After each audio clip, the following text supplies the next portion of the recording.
All right, it is 10:30, and that means it's time for Little Shop of Physics Live to go live. And today we have a show on locomotion, and I want to do a special shout out to Dunn Elementary School. And we went over to Dunn Elementary School, and we did some work with the third grade classes, which was very, very awesome.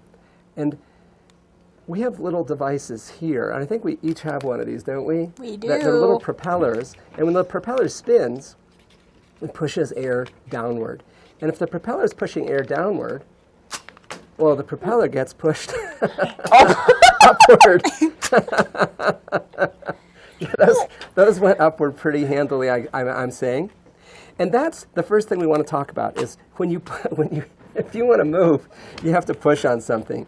And if you push downward on the air pushes upward on you, and that's a phenomenon we talked about in previous episodes of the show. And we started our time at Dunn, or we finished our time at Dunn by working with some flyers. So let's see a little video of the kids at Dunn using some little flying propellers, and the little flying propellers are flying. There we go. Propeller time. These are so much fun.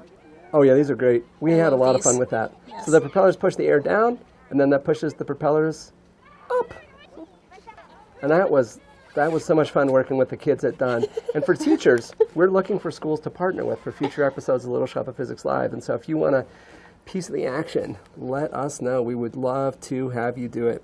So next up, we're going to go over to Brenna. And Brenna's got cups and a board, it looks like. Brenna, what do you got going on over there? Well, I do have cups and a board, and like Brian said, you have to push down on something in order to go up. So I'm going to set up my cups here. And those are just like paper cups, right? yes, they're just little, these are like the cups they give you at the dentist to like rinse out your mouth. Oh, I see. Just little Dixie cups, but I have some here. And I have a board as well. All right, so the board goes on top of the cups. And if I stand on the board, Whoa, nothing the cups happens. don't crumple. No. Magic. But if I push down, like I'm going to jump, all the cups crush. And so I can't get off the ground because there's nothing left to push back on You pushed me. on the cups, but the cups didn't push back, and you didn't go anywhere. Yep. Shame on those cups. That's Shame just on those sad. cups. They let me down, Brian. They literally let you down. That was terrible. So if you're going to move upward, you got to push down on something, and you can do this with various structures. We did it with propellers, but Maud has a little wing shape over here she's going to do. Oh, yeah. So I've got this little blower here, and I attached some strings to it so you could see the airflow. And so I'm going to start out here with something super simple, like a paper towel roll. And if I bring this close to the strings, nothing really happens, because you've got air going above and below. So it's kind of pushing it around a little bit, but not much is happening. But if I take something that's kind of shaped like an airplane wing, and I bring it, Oh wow, the air going over the top is getting pushed downward. So if the wing is pushing the air downward, which way is the air pushing the wing? and it kind of depends on at what angle I've got it to. So if I tilt it around, Oh yeah. it moves. And so I've got just like a quick little model paper airplane here, your typical little shape, which shows it really well. You'll see the wings go up on the airplane, The wings go down and the strings go down. The yarn goes down. So the air is getting pulled down, and the airplane is getting pulled up.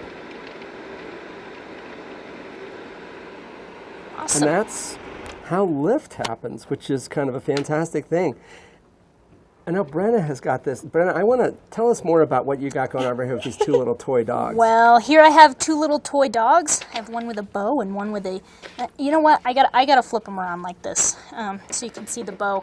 But this one has little grippy shoes on, which the shoes are just balloons, and this one doesn't have any shoes on. And it turns out that you have to be able to push on something in order for it to push you forward, right? When you move. So if I turn these little dogs on and I have them walk around. Oh goodness, the little grippy one is like towing the other one around. Yes, this one actually pulls this one. because this one can push harder on the floor, and thus the floor can push harder on it. Oh yeah, the little grip, you're getting more of a friction force. Yes. And so it's able to exert more force, and it's able to pull its compatriot around. Those things are adorable. They are. Should we do? I think we need one more round. All right, if all right. Patrick's up for it, just because that is so awesome. I'm not going to object. All right, here they go. They got to go through their routine. Hold on. That's their war cry first. Right. Oh, and look, little grippy There they booty go. dog. Oh, there it is. There And it this is. one is no It's stronger pushed on than the this table, one. and the table's got a lot of friction, and so the friction is pushing back. Awesome. That's fantastic. And now, if you want to move in water, something similar has to happen. And Maud has got a little boat that she's going to put in the water. And first, hold it still. Is that right? Oh yeah, so I've got this little boat here. It's got some propellers on the bottom, you know, as boats do. So I'm just going to hold it still in the water. And here I've got a little remote, and I'm just going to push it one way with the remote. Oh, and I can see it's pushing the water. And it looks like it's pushing the water to the right. Yeah. So just look at that water pattern, and this is just like some pearl swirl fluid. So if we're looking at this pattern in the water, I think Brian's got a poll for if I let this boat go, what direction do we think it'll go? So the boat is pushing the water to the right. If Maud lets go of the boat, which way will it go? Left, right, or will it not go anywhere at all? Oof. We're getting a pretty definitive result here. Looks like left is way out in front. Left is way out in front. So if Maud lets go of the boat pushes the water to the right. And the boat goes to the left, and then goes in a circle. It's a little finicky. It's a little finicky. That's okay. Oh, there it goes. So if the boat pushes water to the right, the boat goes to the left. Well done. Well done. And that's what folks said. So folks here in our local Poudre School District clearly know a thing or two about science. Now, Brenna's got a rocket car, right? That I do. So we've worked with this before. This is the infamous rocket car, right? And so we're going to play with it. And I think Brian's got a poll for you, but I'm going to first... Yeah, and actually, Brenna, there's a couple different ways you can run that car, right? Yes. So I can either put air in this car, or I can put air and water in this car. So which do y'all think is going to make it go farther? So I'm going to go ahead and pull up a poll here. If Brenna puts air in it only or puts water in it, which way will make it go fastest? Ooh, man, and people are weighing in. It's kind of neck and neck. Huh. It's kind of neck and neck. We got like 54% and 46%. Boy. I think that means we're going to have to try it, Brian. I think when we have a difference of opinion in science, that's the only way to go. We got to test it out. We got to test it out. Okay, let's do it. Here I have my car, and I have a plug on the end, and I'm going to fill this car with air. So if I do that, let's see. Woo! Oh, there You it can goes. see it rolls a little bit. But if I put water in the car, and I got to put quite a bit of water in it, and I'm definitely going to end up getting wet from this, but that is fine. That is fine. It's for science. It's for science, so it's okay. But if I put the plug in, and Panda now... has said the water has more weight, which is true. That is true. Okay, pumping it up. Woo! Oh! I think there was too much water in it. Let's try it again. All right.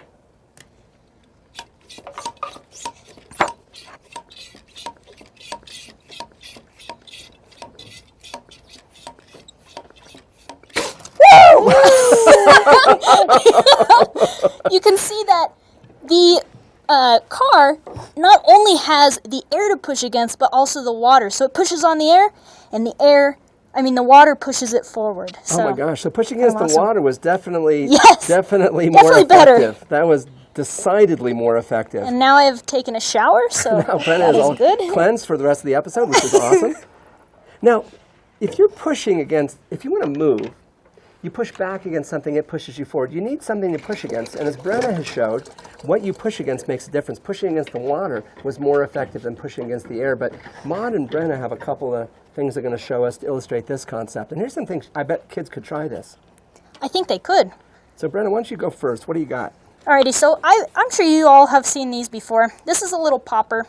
And if I flip it inside out and I lay it on the table, It jumps up in the air. where did it go? And gone. Where'd it go? Like between the... Behind you, yeah. I'm blind. Uh-oh. Hold on. I'll tell you what. Oh, it's under your chair. Oh, well, there we go. That was easy. If we put it on the table, it goes pretty far. So far that I can't even find it. But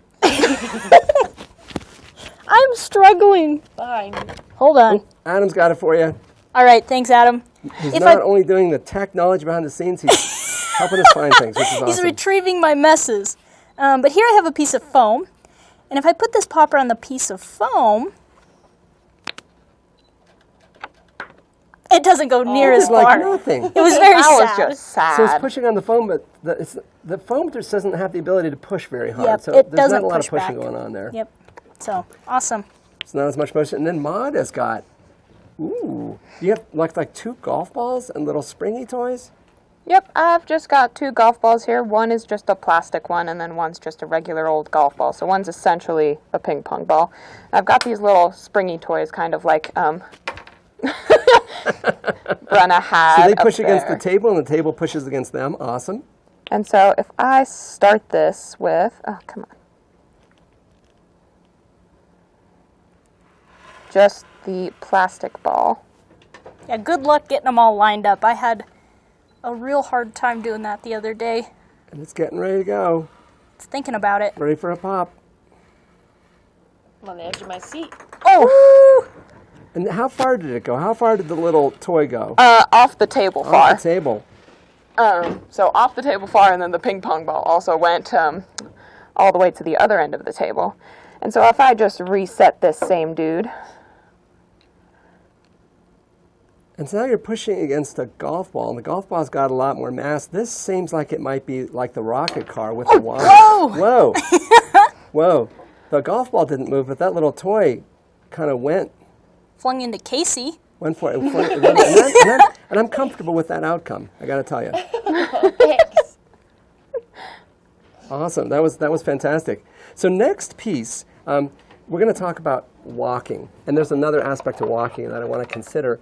And I want to consider the idea of a pendulum. So if I have this mass on the end of a string, and I let it swing back and forth, this is a pendulum. And the rate that a pendulum swings at depends upon the length of the pendulum. So here's a longish pendulum. If I make it a little bit longer, it swings fewer times per second. And if I make it shorter, short little pendulum, it's swinging back and forth really, really fast. Now here's the thing to know. Actually, before we do that, Brenna's got a little pendulum demonstration. Sorry, I was going to cut That you. I do. Shame No- on me. No worries. So, Brian said, you change the length of the pendulum, it's going to change how fast it moves. So here I have a bunch of pendulums of all different lengths, and this is an experiment that we usually bring on the road. So maybe you've seen it before if we've come to your school. If I tip it back, I've, stopped all the pendulums. But if I release them, Wow. They're all going at different rates. But they make this kind of cool pattern. yes, they are. So let me try that again so Patrick So can I'm gonna get you a bring it better back. angle. Let I'll it stop start. them and then release them. And they kind of go in a Whoa, wave at that's a really first. cool pattern that you've made with all the different... Oh, now they're like half and half. Yep. And it just depends on the length of the pendulum. Looks like Whoa. they're sinking back up now. Yeah. Oh, They were all there they going. go They're all again. going the same for a second. Now they're kind of like back. Oh yeah, back in sync. Awesome. And now they're going to do another little wavy thing. And you can see the one in the back goes really slow, but the one in the front goes pretty fast. And that relates to our next topic. Yes, it Which is does. going to be walking. So here's the thing to know. When you walk, you move your arms and you move your legs. And it turns out the muscles that move your legs aren't very strong. So when your legs are moving back and forth, they're basically swinging like pendulums. And there's not much you can do to make them go faster or slower. Now everybody's watching. I want everybody on your feet. And we can see you too. We can see you too. I want everybody on your feet. You better get up or Brian's That's he's right. going to We're personally watching. come to your house We're watching. and pick you up. Now, we're going to swing your leg back and forth. Just let it go back and forth. There you go. Let my leg go back and forth. And then if I try to go twice as fast, I'm going to try that. Here I go. I can't do it. I'm like falling over. And I just cannot make it go twice as fast. And the reason is your leg basically is working like a pendulum. And the pendulum has a certain frequency it likes to swing at. And this is related to walking because different people have different length legs. Now, Casey and I went down to the atrium of this building and we were walking. And then it turns out we have about the same length legs, and so we swing our legs at about the same time. We have the same length pendulums, and so it works the same. Little dance break. And here's the interesting thing. Casey's now walking faster than me, but we're still taking the same number of steps per second. Casey was just taking bigger steps, and now I took bigger steps. And the only difference, we're taking the same number of steps per second, but we're just taking bigger or smaller steps. And when you want to walk faster, you don't make your legs go more times per second. You can't because they're pendulums. What you do is just change the length of your stride, but you don't change the number of strides you take per second. That's very, very cool. Now, on the other hand, if you have different length legs, it's a different story. And I'm going to put up a poll here before we show this. We had Emma and Casey go down to the atrium, and then they did a little walking race. And Emma is shorter than Casey. So here's a question. If I have two people do a walking race, and we're going to have them walk as fast as they can, who wins? The person with the short legs or the person with the long legs? We want you to weigh in. Tell us what you got. They have to be walking. They can't run. Yeah, walking, no running. Ooh, goodness. And we have a distinct favorite here. All these young people are saying, like, I know how this goes down. I've walked with my parents before with their long legs. Folks are saying the person with the long legs is going to win the race. Let's do it. Let's do a test and see. Let's bring up a video. So here's Casey versus Emma. All right, here we go. So Casey versus Emma, and Casey with her long legs is out in front. Emma's taking strides more quickly, but they're shorter, and the net result is Casey wins. But if we handicap Casey by putting big weights on her legs, now her legs are swimming more slowly. Her pendulum frequency's gone down. And then if we have Emma wear the weights, This is just mean. forget it. This is cruel. She's not going anywhere. She's not going anywhere. That was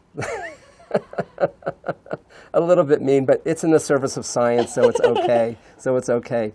Now, we went out to Dunn Elementary School, and we had a great time with the kids looking at walking with different length legs. And people with longer legs, as a rule, can just walk faster.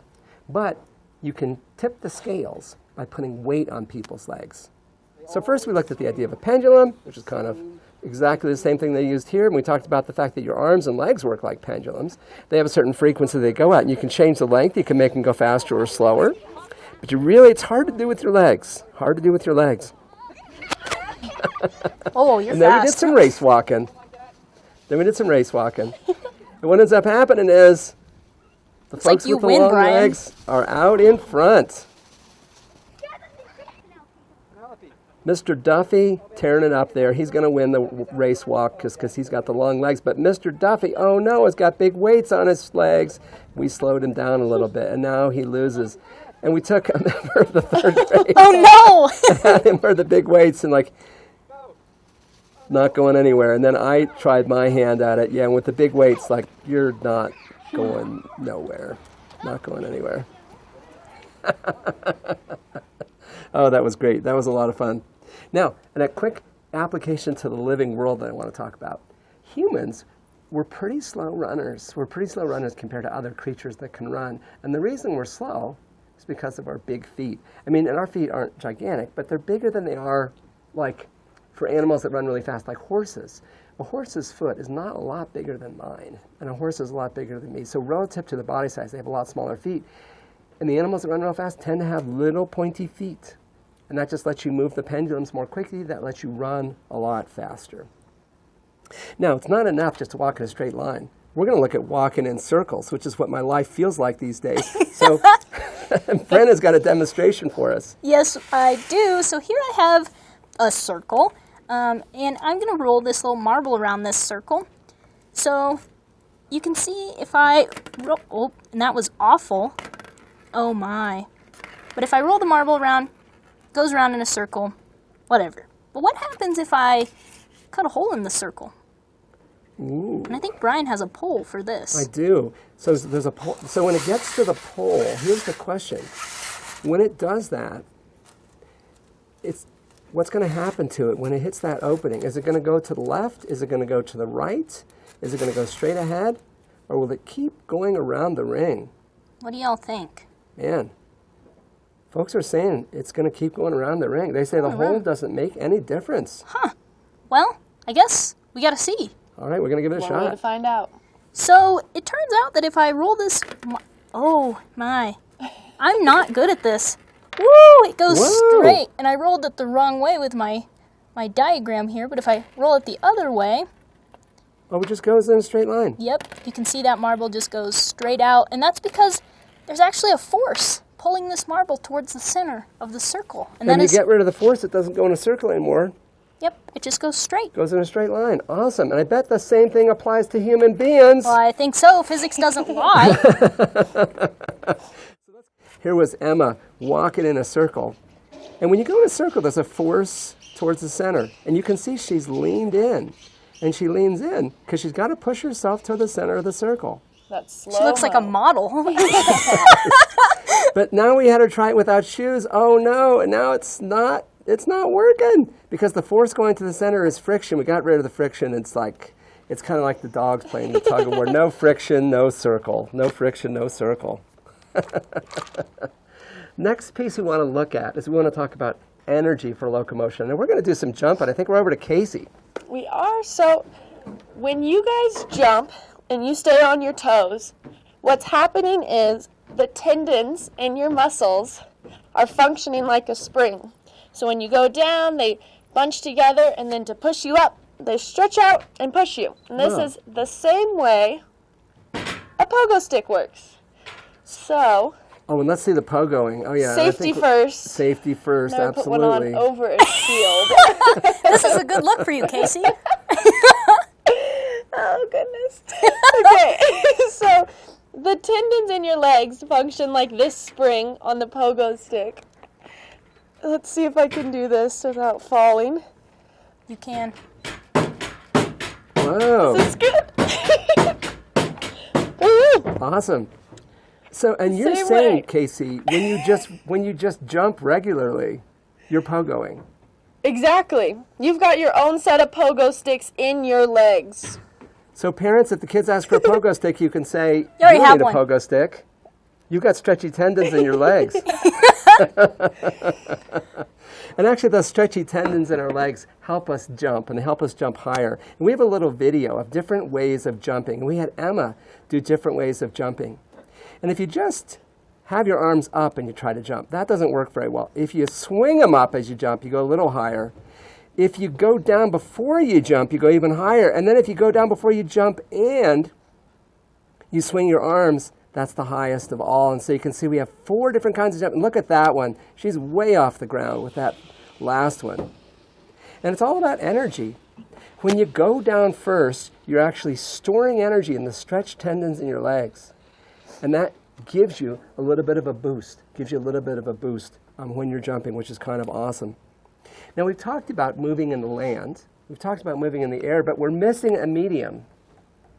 I think H2O. H2, we're missing water. Because there are creatures that move in water. And Casey, the tank you have looks distinctly not like... Appetizing? Yeah. It's okay. It's what we've done is we've taken xanthan gum and thickened this water up, and you can see it's kind of the consistency of your boogers, your snot. You I could think say. we said snot, yeah. We all know. And I have this straw here, and you know if you put this in regular water, it'll fall over. But in this tank of extra gooey, it's not going anywhere. It's not tipping over. And if I tip it to the side, the gel brings it back up. Oh my Which is gosh. so appetizing. That is a thick liquid. Oh my gosh. Yeah, and so we have a slightly less thick version over here, and a couple of penguins that we're going to crank up. And me before see we here. crank them up, we're going to ask people, we're going to have 2 penguins, right? 2 penguins. And one of them is going to swim in the water, and one of them is going to swim in the goo, right? Correct. So let me go ahead and get my penguin wound up here. Hang on a second. You just unwound the penguin. All right. We gave them 5 turns 5 each. turns each. And actually, hang on, my penguin. I'm going to let it go. I'm going to try one more time. I'm having technical difficulties. Come with on, my Brian, penguin can't here. you count to 5? Oh, the 5 I got. I'm getting the spring not engaging. There we go. Now it's engaged. So 1, 2, 3, 4, 5. And actually, that first one wasn't quite engaged. I'm going to give it one more. And this is legit. This is Cheater 5 penguin. winds. Cheater And we're going to penguin. have a penguin in water and a penguin in goo. And the question is, which one's going to go faster? But wait, before we try it, we're going to put up a poll. Let's do a poll. So here's a question. 2 swimmers, which is going to go faster? The one swimming in water or the one swimming in goo? I'm glad they have goggles on so they can keep Oh, yeah. the goo out of their eyeballs. Essential for Yes. the penguins. Let's see what people are saying. Oh, my gosh. Man, people are saying the one in water. The water is way out in front in terms of the poll. And let's see if water is way out in front in terms of the actual swimming. So we got a penguin in water and a penguin in goo. Here we go. 3, 2, 1. And they're It's kind a of going about the tie. same. What? It's a tie. Well, how democratic is that? It's a tie. So actually, this goo, or how swimming works, motion in water, is you're pushing back on the water. So when you swim like this in the pool, you're pushing back here, and you take it out, and you push back here. And so even though the water's thicker, you just have more to push on, more or less. It's kind of like we said, what you push against matters. So Right. pushing against is like swimming in goo you would think would be slower, but pushing against goo is better than pushing against water. That's right. And the two balance out. But doesn't the goo push on you as well? It does. You push on, but the net force on you is 0. And, if you double both of those forces, you're still kind of like moving along, same speed. And this, I've actually seen a research paper on this topic. This is a topic of vital concern, and it really works like this. If you swim, in case, are you doing another round? Oh, I was just going for it. Just go for it. Let's do one more round because Ready? bath penguin swimming in. Oh, And goo is actually out in front this time, which is awesome. So I think it's summertime is coming. I'm just saying, if people have home pools, call us up. Yeah, We'll goo up your pool. Some parents are going to be calling you up. Now, next week, we're going to do a show called Fooling Your Brain. And we're going to finish with one last video. And Adam's going to pull this one up. And I want you to stare hard at the screen. Stare hard at it, right in the center of that face. Stare hard. Do not blink. Stare. Stare. Keep on staring. And what's happening is, as you're staring at it, the light-sensing cells in your eyes are getting really, really tired. They're getting really, really tired. But just keep staring. Don't blink. Don't move your eyes. Keep staring. Don't blink. Don't move your eyes. Keep staring. Don't blink. Don't move your eyes. Keep staring. And then at some point, what's going to happen is the little face is going to disappear. And then when the face disappears, we'll see an after image of it. Okay, so we're keeping on staring. Don't blink. Don't move your eyes. Oh my gosh. And the face is still there. Now keep staring at the white screen.